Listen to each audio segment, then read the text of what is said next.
Now I have removed the paper from the apparatus board, and I have kept it on the desk here. Now these are the points that I have marked along the line of action of forces. First, this is the point of concurrency, that is the point that I have marked at the center of the ring.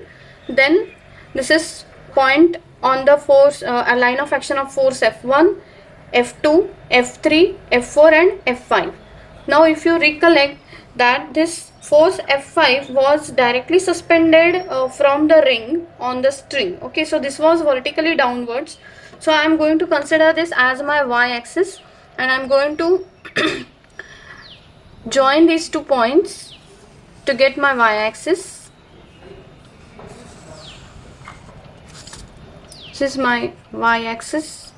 So now from the point of concurrency, I will just mark perpendicular axis as my x-axis. This may not be perfectly parallel to the edges of the paper, because how the paper was attached to the board, it may get a bit tilted. Now I have marked this as my x-axis. So I have established my y and x-axis over here. Now with respect to x-axis, I will just join all the points on the line of action of force to mark or to prepare the concurrent force system. So this is my first force, then my next force here,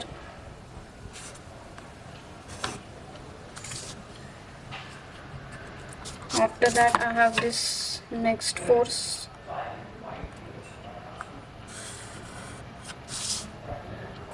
and this is the last force over here.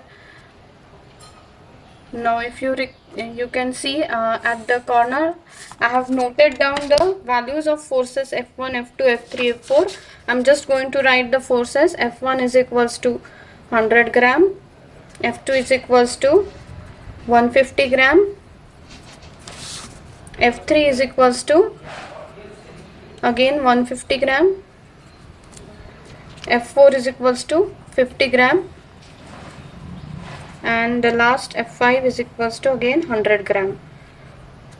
Now as this 100 gram is the equilibrant, as I have explained you earlier, my resultant should act vertically upward along my y-axis.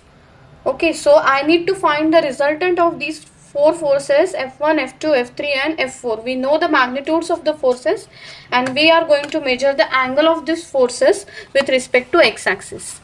So I'll just keep my protractor on the at the point of concurrency, and I'll mark the angles. So this particular angle is coming out to be 7 degrees. Then this angle I'm going to measure. This is coming out to be around 36 degrees. Then the next angle is coming out to be 15 degrees, 15 to 16. So I'll consider this as 16 degree. And then the last angle is coming out to be again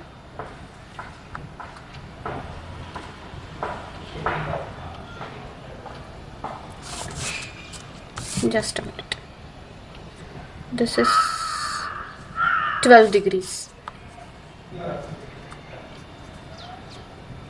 With these angles, we can find out the values of resultant analytical by using summation fx equals to 0 and summation summation fx and summation fy, and then resultant is equals to root of summation fx square plus summation fy square.